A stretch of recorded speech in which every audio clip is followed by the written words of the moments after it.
Apabila kami dengan sangat meminta pendidikan dan pengajaran bagi gadis-gadis, bukanlah sekali-kali, karena kami hendak menjadikan anak-anak perempuan itu saingan orang laki-laki dalam perjuangan hidup ini, melainkan karena kami hendak menjadikan perempuan itu lebih cakap melakukan kewajiban, yaitu kewajiban yang diserahkan oleh alam sendiri ke dalam tangannya, menjadi ibu, pendidik manusia yang pertama.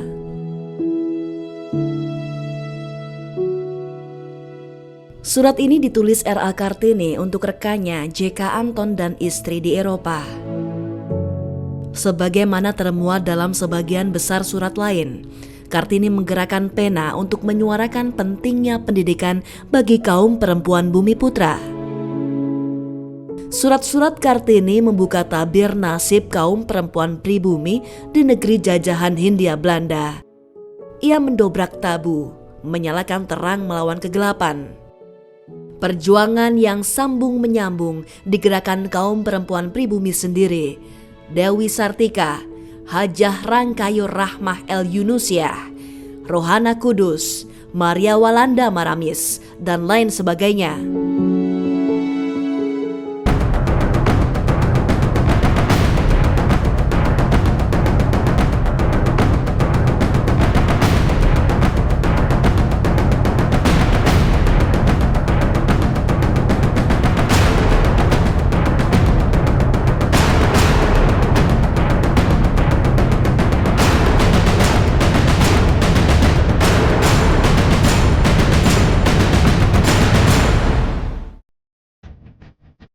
Jika Kartini tidak menulis, bisa jadi akan lebih lama lagi dimulai pergerakan dan perubahan nasib kaum perempuan pribumi.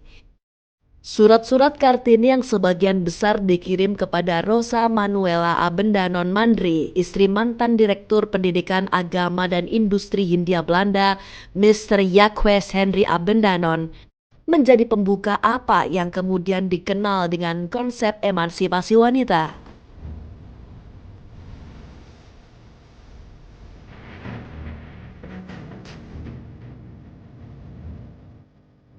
Surat-surat Kartini antara tahun 1899 sampai dengan 1904 itu kemudian disunting secara selektif dan diterbitkan sebagai sebuah buku pada tahun 1911 di Belanda. Kumpulan surat ini diberi judul Door Duisternis tot Licht, habis gelap terbitlah terang. Penerbitan surat-surat Kartini ini adalah bagian dari usaha untuk mencari dana pendirian sekolah-sekolah di Jawa. Akhirnya, pada tahun 1912, sekolah siang bagi gadis-gadis Jawa berhasil didirikan di Semarang.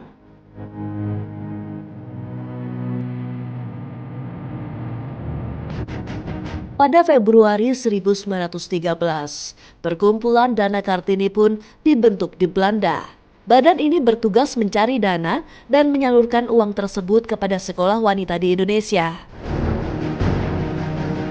Perkumpulan Dana Kartini kemudian mendirikan cabang resmi di Semarang dengan nama Kartini Vereniging. Kesadaran akan pendidikan bagi kaum bumi putra tumbuh dan berkembang di Hindia Belanda sejak awal abad 20. Keadaan ini berhubungan erat dengan kebijakan politik Belanda di tanah jajahan. Kebijakan baru ini tampaknya dipengaruhi oleh pemikiran Konrad Theodor van de Venter. Kebijakan politik ini dikenal dengan nama Trias van de Venter. Dikenal juga sebagai politik etis atau politik balas budi. Politik etis dari Trias van de Venter ini meliputi irigasi, transmigrasi, dan edukasi. Sayangnya, pelaksanaan ketiga program ini ditunggangi pejabat-pejabat kolonial yang berkolusi dengan para kapitalis. Irigasi yang seharusnya untuk pertanian rakyat Indonesia dialihkan demi perkebunan-perkebunan Belanda. Transmigrasi pun sama. Perpindahan masyarakat Jawa hanya ditujukan untuk mencukupi buruh-buruh perkebunan di Sumatera dan Suriname. Dan penyelenggaraan pendidikan barat hanya untuk menyediakan tenaga administrasi perusahaan dan pemerintahan Hindia Belanda. Meski demikian, celah sempit pelaksanaan program pendidikan kemudian tak bisa lagi menahan arus deras perubahan, yakni kesadaran akan pentingnya ilmu dan pengetahuan dalam perjuangan kaum jajahan. J.H. Abendanon waktu itu menjabat sebagai Menteri Kebudayaan, Agama, dan Kerajinan menerapkan kebijakan politik tersebut. Sekolah tersebar cukup merata di beberapa wilayah. Tak hanya kaum priayi yang memiliki kesempatan bersekolah, rakyat biasa pun diberi kesempatan bersekolah walau dengan kualitas dan fasilitas berbeda. Yang berperan besar itu pendidikan. Dalam hal ini pendidikan barat yang memperkenalkan ide-ide tentang eksistensi wanita. Karena wanita biasanya dalam masyarakat tradisional itu tidak dianggap eksis gitu loh, tidak dianggap ada, walaupun peranannya besar, terutama di dalam kehidupan agraris misalnya gitu ya. Pendidikan juga diberikan, tapi pendidikan yang menyangkut peranan sebagai ibu, sebagai istri gitu. Nah, tapi wanita itu selalu dianggap sebagai tradisi Jawa itu konco wingking itu teman di belakang. Jadi adanya di belakang lah, di dapur. Dapur tuh biasanya dulu tuh di belakang gitu ya. Sejak saat itulah, tokoh-tokoh pergerakan perempuan lain mulai bermunculan di berbagai penjuru negeri.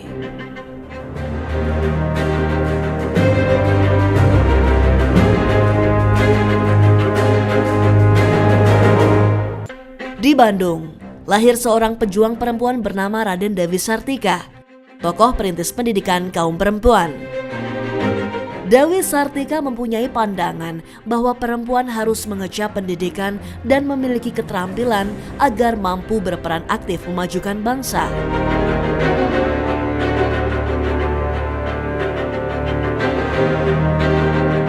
Pada tahun 1902, ia mulai aktif mengajar pendidikan dasar untuk para wanita seperti membaca, menulis, memasak, menjahit, dan keterampilan lainnya. Kegiatan ini ia lakukan di halaman belakang rumahnya. Pengajaran dasar untuk kaum perempuan ini akhirnya diketahui oleh pemerintah Hindia Belanda. Untungnya, Dewi Sartika mendapat dukungan dari C. Den Hammer, Inspektorat Pengajaran Hindia Belanda kala itu. Den Hammer pun menyarankan Dewi Sartika menemui Bupati Bandung, R.A. Martanegara, untuk meminta dukungan pendirian sekolah perempuan bagi pribumi. Akhirnya pada 16 Januari 1904, sekolah khusus kalangan perempuan pribumi pertama secara resmi didirikan di Bandung. Sekolah ini diberi nama Sekolah Istri. Aktivitas utama Sekolah Istri dilaksanakan di ruang Paseban Barat kantor Bupati Bandung. Pada awal berdiri, Sekolah Istri hanya memiliki 3 orang pengajar, yakni Dewi Sartika, Nyi Purwa, dan Nyi Uwet dengan jumlah murid sekitar 60 orang. Semakin lama sekolah ini semakin berkembang, murid dan guru bertambah banyak, pelajaran pun semakin beragam. Ruang kelas tak lagi cukup. Setahun kemudian, sekolah ini dipindahkan ke Cuguryangweg. Tahun 1910, sekolah ini berganti nama menjadi Sekolah Kautaman Istri. Nama ini pula yang sekarang dipakai sebagai nama jalan tempat sekolah ini berada. Berdirinya sekolah khusus perempuan di Bandung menginspirasi kaum perempuan di Indonesia untuk membuka sekolah perempuan di daerah mereka.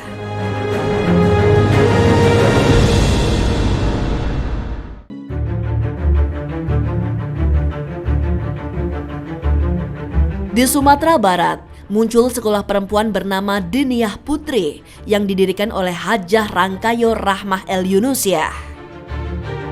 Sekolah ini lahir dari kegelisahan Rahmah yang tidak nyaman menuntut ilmu saat digabungkan dengan kaum laki-laki. Gagasan untuk membuat sekolah perempuan pun muncul pada saat Rahmah duduk di kelas 6 sekolah dasar. ia mulai mencari cara untuk mendirikan sekolah yang sesuai dengan fitrah seorang perempuan. Ide tersebut baru terwujud pada 1 November 1923. Rahmah membuka Madrasah Diniyah Li Al-Banat. Ia pun merangkap menjadi pengajar dan pimpinan sekolah. Proses pembelajaran berlangsung di serambi sebuah masjid di Pasar Usang, Padang Panjang. Beliau berani mengambil risiko untuk mendirikan sebuah sekolah khusus putri, yaitu Diniyah Putri Padang Panjang. Tujuan beliau mendirikan Diniyah Putri Padang Panjang adalah untuk mendidik dan menciptakan ibu-ibu pendidik yang cakap, aktif, terampil, bertanggung jawab terhadap kesejahteraan tanah air, bangsa dan negara atas dasar pengabdian kepada Allah Subhanahu wa Ta'ala. Baru pada tahun 37, Bunda Rahmah mendirikan sekolah lanjutan yang namanya Kuliatul Muallimat Al-Islamiyah atau KMI setingkat dengan SLTA. Di timur Indonesia, tepatnya di Manado, Sulawesi Utara, muncul sekolah perempuan di bawah pimpinan Maria Walanda Maramis bernama Sekolah Percintaan Ibu kepada Anak Timurannya atau yang dikenal dengan Sekolah Pikat.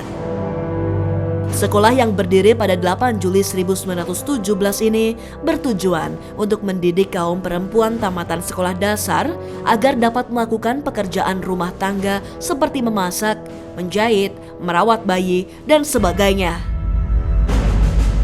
Pemikiran tentang kemajuan perempuan berkembang. Perkumpulan-perkumpulan dan sekolah perempuan tumbuh di seluruh pelosok Nusantara. Februari 1911, Sekolah Keterampilan Khusus Perempuan berdiri di Kota Gedang, Sumatera Barat. Dan diberi nama Sekolah Kerajinan Aman Setia yang didirikan oleh Rohana Kudus. Di sekolah ini diajarkan berbagai keterampilan untuk perempuan, seperti baca tulis, pendidikan agama Islam, budi pekerti, dan bahasa asing. Rohana juga menjadi perempuan pertama di Hindia Belanda yang menerbitkan dan mengelola surat kabar perempuan yang diberi nama Suntiang Melayu. Dia sebetulnya mendirikan koperasi Amai Setia. Amai Setia. Ya, di sana dan selain itu Rohana Kudus itu juga adalah pelopor wartawati perempuan. Di dalam tulisan-tulisannya sebagai wartawan itu berani menentang kebijakan-kebijakan pemerintah kolonial. Rohana Kudus ya. Namun tentu saja dalam hal ini harus kita usulkan juga bahwa Rohana Kudus itu meskipun tidak mendirikan sekolah, tapi itu sama itu dengan berita-berita yang ditulisnya itu ingin kesetaraan dan tentu saja mengangkat harkat martabat bukan hanya perempuan tapi bangsa Indonesia. Tak hanya itu, Rohana menjadi pelopor berdirinya dapur umum dan badan sosial untuk membantu para gerilyawan. Ia juga mencetuskan ide penyelundupan senjata dengan cara menyembunyikan dalam sayuran dan buah. Hingga ajal menjemput, Rohana masih terus berjuang, terutama dalam bidang pendidikan dan jurnalistik.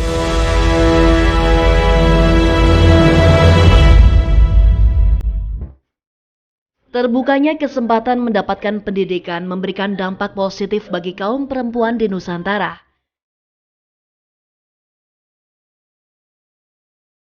Tahun 1912, organisasi Putri Mardika resmi dibentuk. Organisasi ini merupakan bagian dari Budi Utomo untuk divisi perempuan. Dengan berdirinya Budi Utomo misalnya pada tahun 08 itu, wanita di rumah kan juga tahu kan suaminya misalnya ikut kegiatan, kan tertarik juga. Pasti apa yang disebut sebagai obrolan di meja makan misalnya, sehingga wanita pun tertarik ya. Itulah sebabnya maka wanita juga kemudian memahami isu-isu yang berkembang di masyarakat itu dalam hal ini. Ya, jadi kesadaran bahwa wanita juga mempunyai selain kewajiban sebagai pendidik, juga kemampuan untuk mengembangkan dirinya. Kemunculan Putri Mardika memacu perempuan seluruh Indonesia untuk bergerak membuat organisasi. Meski masih diprakarsai oleh Organisasi Pemuda Indonesia. Seperti halnya Muhammadiyah yang mendukung berdirinya Aisyah di tahun 1917. Organisasi perempuan yang lain adalah Yong Yava Meisher Kring di bawah naungan organisasi Yong Yava. Setelah itu ada Wanita Utomo, Putri Indonesia, dan organisasi lain yang menyebar di seluruh pelosok negeri di Indonesia. Kegiatan dalam bidang pendidikan dan sosial terus dilakukan oleh kaum perempuan. Bidang politik pun menjadi ajang perjuangan perempuan Indonesia. Mereka menjadi bagian dari Volksstraat atau Dewan Rakyat Hindia Belanda. Perempuan-perempuan tersebut antara lain Emma Puradirja dari Bandung, Sunaryo Mangun Puspito dari Semarang, dan Siti Sundari dari Surabaya. Tahun 1928, Kongres Pemuda kedua dilangsungkan di Jakarta. Kongres yang juga diikuti oleh aktivis-aktivis pergerakan perempuan ini dilaksanakan di 3 lokasi berbeda. Hari pertama Kongres, 27 Oktober, berlangsung di Gedung Katholike Jongenlingenpon. Hari kedua, 28 Oktober, diadakan di Gedung Oos Java Bioskop. Dan penutupannya dilangsungkan di Gedung Indonesische Clubbehoog. Di gedung inilah keputusan Kongres dibacakan yang kemudian dikenal dengan nama Sumpah Pemuda.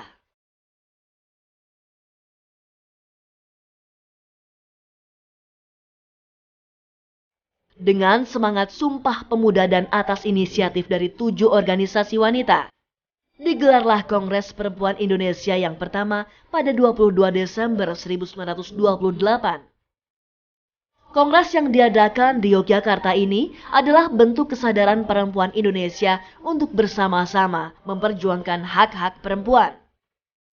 Dengan dipimpin Nyi Hajar Dewantara selaku Ketua Kongres, pertemuan tersebut dihadiri 30 perwakilan organisasi perempuan seluruh Indonesia. Itu memang karena kesadaran organisasi-organisasi itu kan muncul ya, baik itu yang menyangkut organisasi berdiri sendiri atau yang juga afiliasi dengan organisasi pria.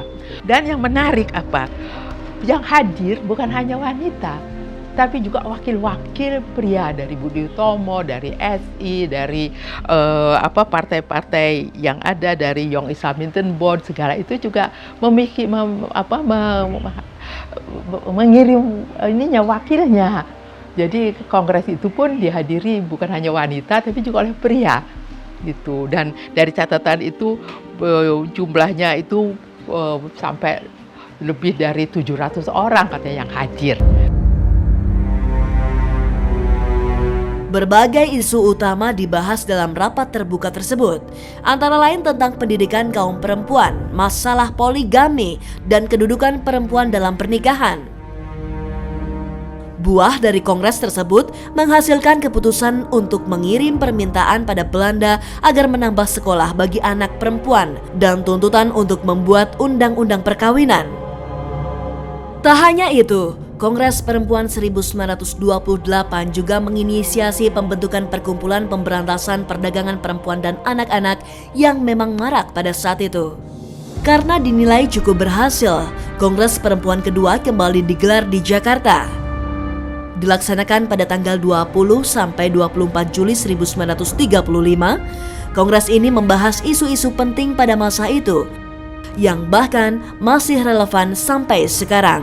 Mulai dari isu perburuhan perempuan dan buruh anak-anak. Terus setiap ini ya pada yang menarik itu tahun 35 itu kongres kedua. Itu di 20 sampai 24 Juli di Jakarta. Nah di sini menarik Mbak, bukan hanya soal kesetaraan, bukan hanya soal pendidikan yang lagi, tapi juga dua isu yang menarik adalah perhatian pada buruh perempuan dan buruh anak-anak. Karena apa? Dirasakan adanya diskriminasi terhadap buruh perempuan gitu. Kemudian Kongres mendirikan apa yang disebut sebagai Badan Penyelidik Perburuhan Perempuan Indonesia, BPPPI. Jadi menyelidiki masalah-masalah perburuan perempuan. Dan yang menarik apa? Anjuran hidup sederhana. Dan apa coba? Yang penting kelebihan yang ada itu harus dijadikan dari awal, karena pendidikan memegang peranan penting. Pendidikan itu tidak murah, perlu dana. Maka kelebihan dana itu untuk yang disebut studi funds, dana beasiswa. Oleh karena itu, sejak itu juga tidak sedikit didirikan organisasi-organisasi itu mendirikan apa yang disebut dana beasiswa.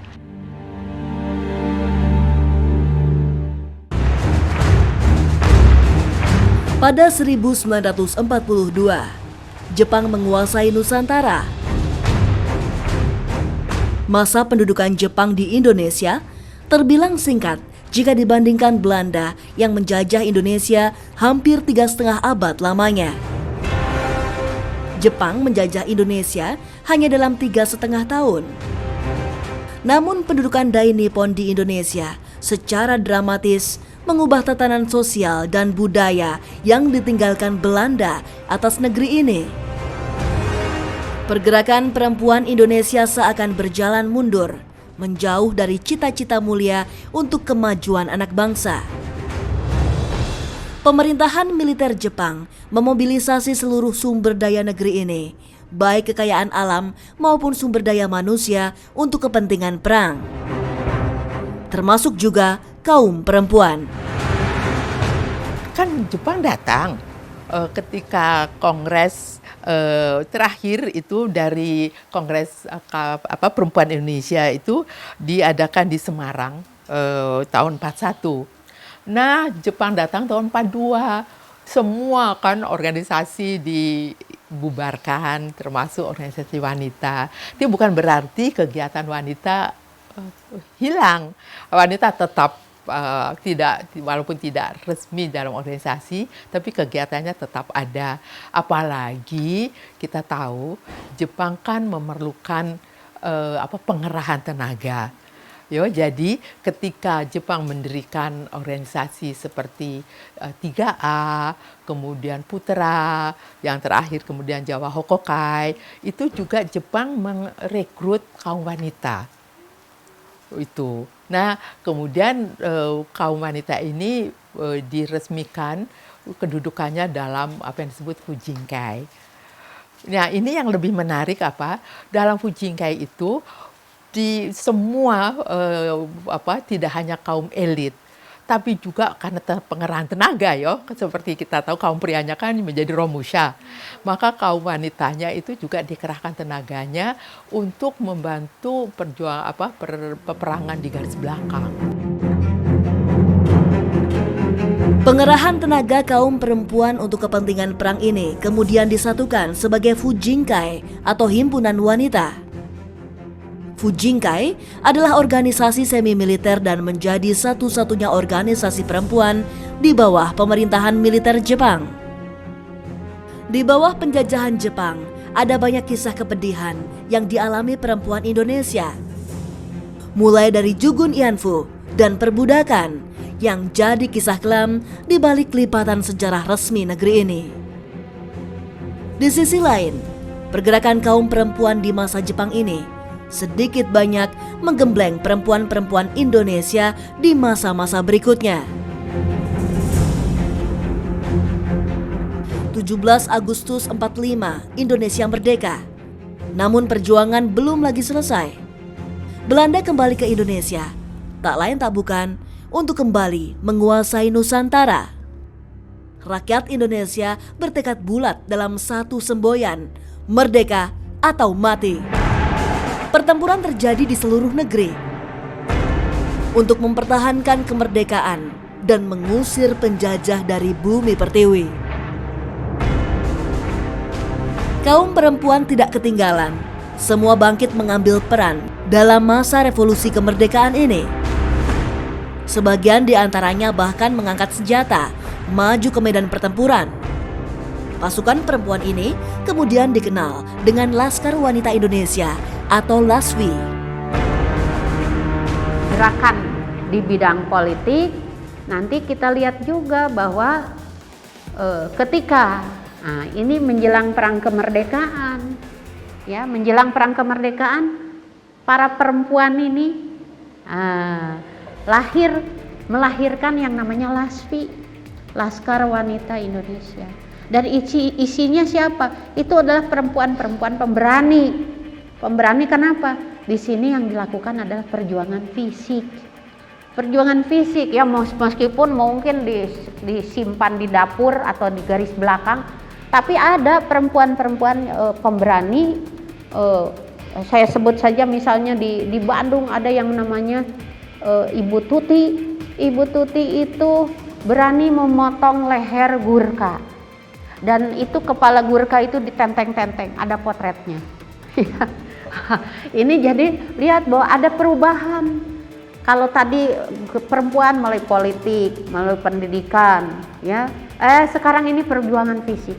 Jadi kalau saya bilang ini gerak sejarah yang luar biasa bahwa perempuan ikut di garis depan, bukan hanya di garis belakang.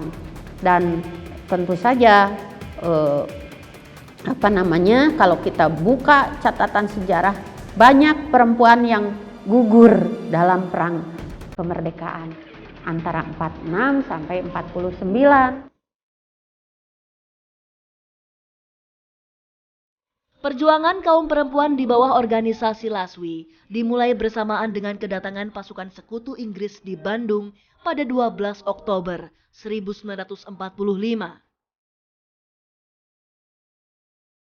Secara resmi, LASWI membantu Tentara Keamanan Rakyat di garis belakang. Namun dalam kondisi perang, mereka juga terlibat langsung dalam pertempuran bersenjata.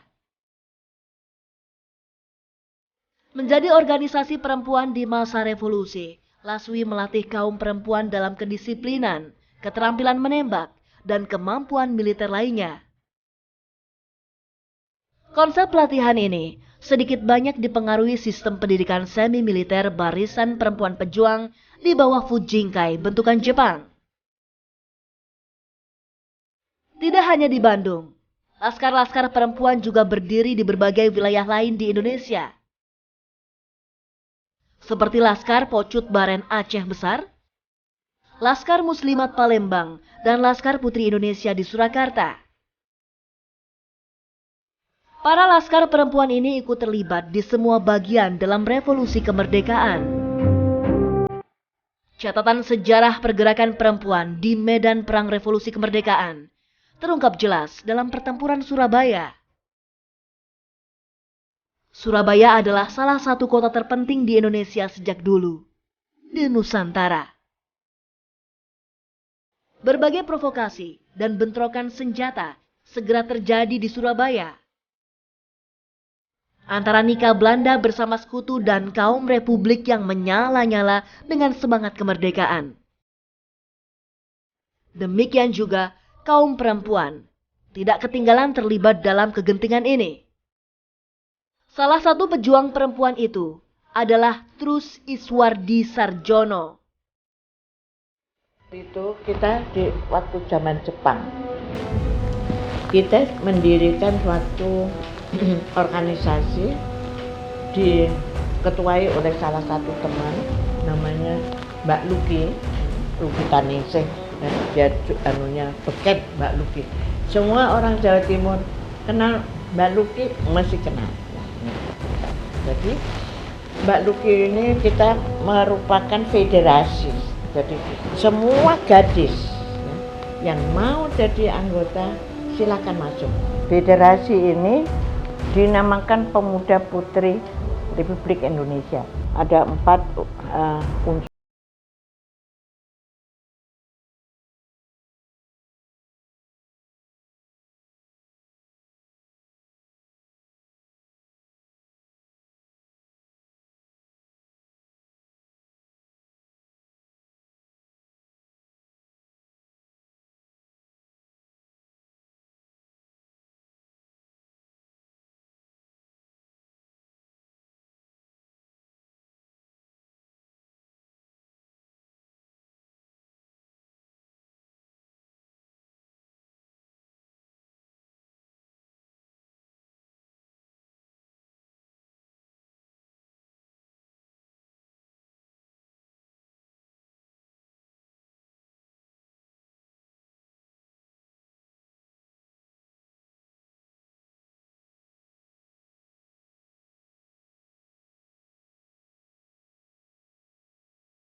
Sebelumnya sudah ada ceritanya 28, 29, 30 Oktober.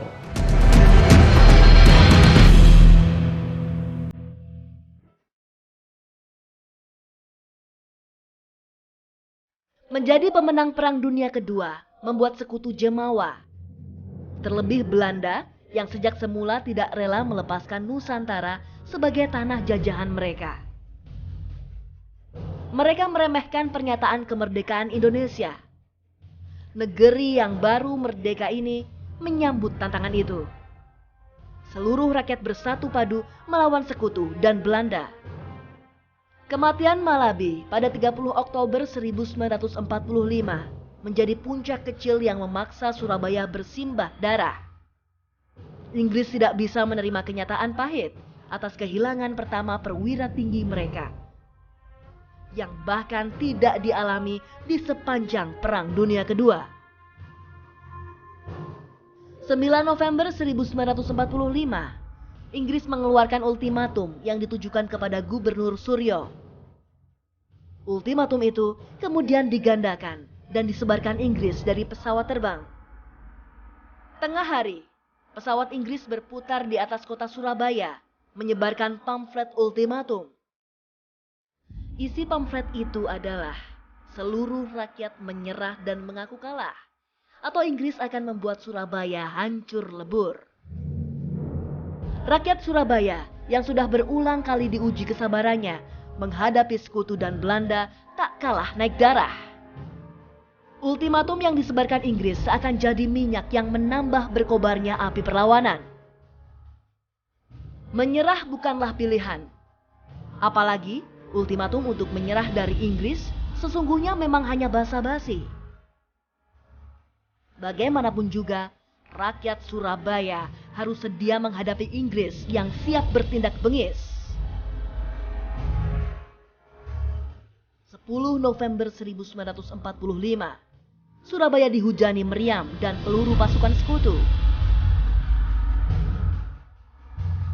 Yang di dalam gedung ini adalah Inggris dengan gurkha-gurkha, dan mereka itu membabi buta dari dalamnya. Depan gedung itu kayak itu rakyat udah yang mati udah nggak karuan banyak. Nah, di situ kita sudah mulai ngambilin mayat-mayat yang nggak karu-karuan. Ya apa aja yang ada itu.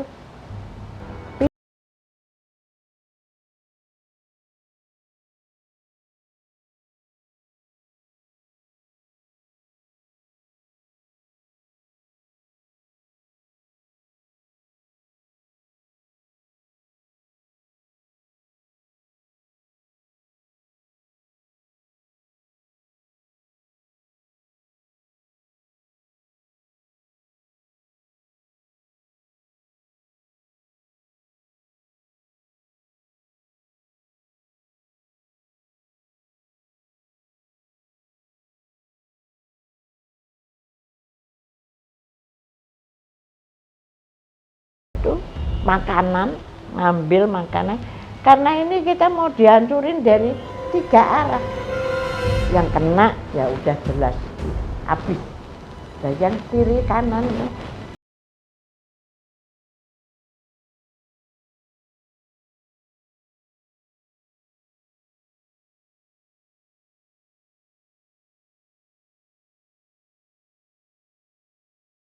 ada kepala, ada badan tanpa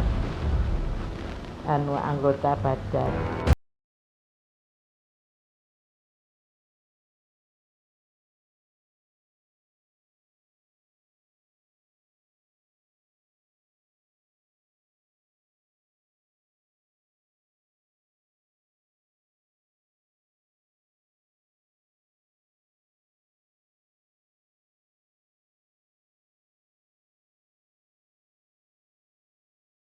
Ya, mereka sebelahnya kena, dia kan nggak tahu harus diapain. Ini bisa mati kehabisan darah karena nggak ngerti PPK, P3K harus diapain. Padahal hanya misalkan hanya kena lengan ada, paha, dia tidak usah mati, tapi dia mati karena kehabisan darah. Karena kita juga belum tentu bisa nyampe di situ. Jadi pekerjaan kita itu palang merah, tapi palang merah yang tempatnya nggak karu-karuan. Karena ini kota dan ini digempur 3 arah. Jadi di mana aja ada korban. Tahu tak? Ada kaki, loh, ini badannya kemana nggak tahu deh. Pokoknya kakinya dikumpulin deh di bawah. Inggris mengira hanya butuh 3 hari untuk melumpuhkan kota Surabaya. Perkiraan itu meleset. 21 hari pejuang-pejuang Surabaya memberi perlawanan kepada tentara Inggris yang sedemikian perkasa. Selama 21 hari pertempuran, diperkirakan sampai 16.000 orang tewas dan 20.000 lainnya luka-luka di pihak Indonesia. Sementara di pihak Inggris dan sekutu, sekitar 2.000 orang tewas dan 2.000 orang lainnya luka-luka. Kita pas harus ke daerah mana gitu. Karena ada bilang, Mbak, sini ada. Ini serdaduknya itu gede. Dia tertelungkup di kayak parit gitu ya, ada airnya. Ini separuh badan di dalam air. Nah, yang kelihatan tuh kaki 2. Wah, ini gede ya. Diseret-seret berdua, seret ke tempat ini. Sekarang dibalik ya. Mukanya itu bolong, keluar. Di sini kalau bilang apa sih, tuyul, kayak kepiting kecil. Jadi itu dimakan si kepiting udah selama dia tengkurap. Nah ini ya, yang Bu Ismailnya dia langsung cari pohon, dia nggak bisa napas. Nah saya cari tempat saya mau muntah, rada sana gitu.